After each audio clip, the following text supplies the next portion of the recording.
Hello friends, welcome to mom Geetha steps. నేను మీ సంగీత. ఈరోజు కూడా ఒక మంచి ఇంట్రెస్టింగ్ టాపిక్తో మీ ముందుకు వచ్చేసాను. అదేంటి అంటే గర్భవతులకు హిమోగ్లోబిన్ లెవెల్స్ ఎందుకు తగ్గుతాయి, తగ్గడానికి కారణాలు ఏంటి, ఎలాంటి ఆహారం తినాలి, ఎలాంటి ఆహారం తినకూడదు, 7 రోజుల్లో హిమోగ్లోబిన్ లెవెల్స్ పెరగాలనుకుంటున్నారా? అప్పుడు మీరు తప్పకుండా ఈ స్పెషల్ జ్యూస్ ట్రై చేయాల్సిందే. సో ఇంకెందుకు ఆలస్యం, లెట్స్ స్టార్ట్ అ వీడియో. గర్భధారణ సమయంలో హిమోగ్లోబిన్ లెవెల్స్ తగ్గడం అనేది చాలా సాధారణమైన విషయం. ప్రతి గర్భవతిలో 30 నుండి 40% వరకు హిమోగ్లోబిన్ లెవెల్స్ అనేవి ప్రెగ్నెన్సీ టైంలో తగ్గుతాయి. ప్రతి 10 మందిలో 8 మందికి ఈ యొక్క సమస్య ఎక్కువగానే ఉంటుంది. ఈ సమస్య రావడానికి ముఖ్యమైన కారణం మన కడుపులోని శిశువు మన రక్తాన్ని పంచుకుంటుంది, మన యొక్క పోషణను పంచుకుంటుంది. శిశువు యొక్క ఎదుగుదలకు అధిక రక్తం అనేది అవసరమవుతుంది, అధిక పోషణ అవసరమవుతుంది. దీనివలన మనకు హిమోగ్లోబిన్ లెవెల్స్ అనేవి సాధారణంగానే తగ్గుతాయి. దీంతో పాటు స్ట్రెస్ ఎక్కువగా ఉండే గర్భవతులకు, లో బీపీ సమస్యలు కలిగిన గర్భవతులకు కూడా హిమోగ్లోబిన్ లెవెల్స్ అనేవి తగ్గుతాయి. సాధారణంగా గర్భవతులకు 10 నుండి 12 వరకు ఉండే హిమోగ్లోబిన్ లెవెల్స్ అనేవి నార్మల్ రేంజ్గా ఎంచబడతాయి. 9 ఉన్నా కూడా నార్మల్గానే అనుకుంటారు, కానీ 6 కంటే తక్కువగా ఉంటేనే హిమోగ్లోబిన్ లెవెల్స్ అనేవి తగ్గుతున్నాయని మనం తెలుసుకోవాలి.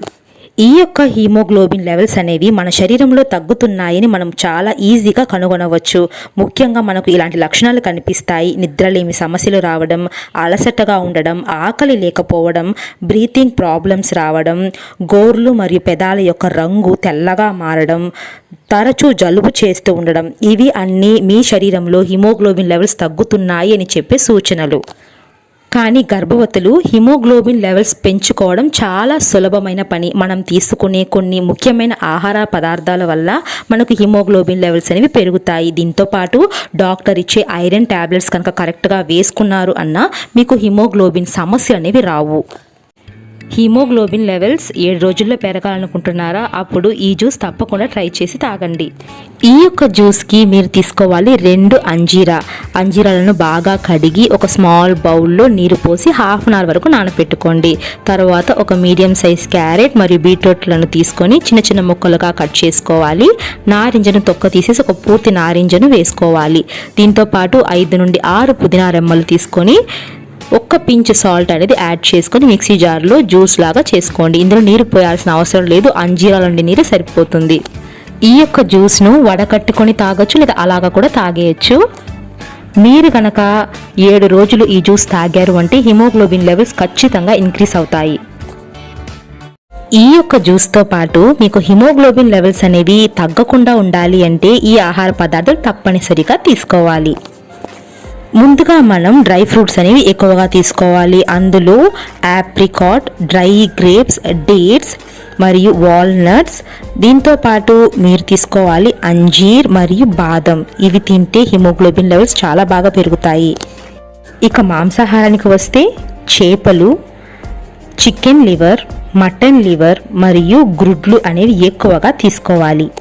ఇక ఫ్రూట్స్ పరంగా వస్తే Apple, pomegranate, banana, avocado, strawberry, నేరేడు పండు మరియు ఆరెంజ్ అనేవి ఎక్కువగా తీసుకోవాలి. ఇక వెజిటేబుల్స్ పరంగా చూస్తే పచ్చ బఠానీ, బంగాళదుంప, స్పినచ్, బ్రోకలీ, బీన్స్, క్యారెట్ మరియు బీట్రూట్. ఇవి తిన్నా కూడా హిమోగ్లోబిన్ లెవెల్స్ చాలా బాగా పెరుగుతాయి. దీంతో పాటు అప్పుడప్పుడు పీనట్ బటర్ను కూడా తింటూ ఉన్నారు అంటే హిమోగ్లోబిన్ లెవెల్స్ అనేవి తగ్గకుండా ఉంటాయి. మీకు తెలుసా, గర్భవతులు మనం తీసుకునే కొన్ని ఆహార పదార్థాలు మన శరీరంలోని హిమోగ్లోబిన్ లెవెల్స్ తగ్గిస్తాయని. అందులో ముఖ్యంగా coffee, tea, cola, soda, wine ఇవి మన శరీరంలో ఇనుము యొక్క అబ్జార్ప్షన్ని తగ్గించి హిమోగ్లోబిన్ లెవెల్స్ తగ్గిస్తాయి. కాబట్టి వీటికి మనం దూరంగా ఉండాలి. సో చూసారు కదా గర్భవతులు హిమోగ్లోబిన్ లెవెల్స్ పెరగాలంటే ఎలాంటి ఆహారం తీసుకోవాలో. ఈ వీడియో కనుక మీకు నచ్చినట్లయితే please like, share and subscribe. Thank you so much for watching.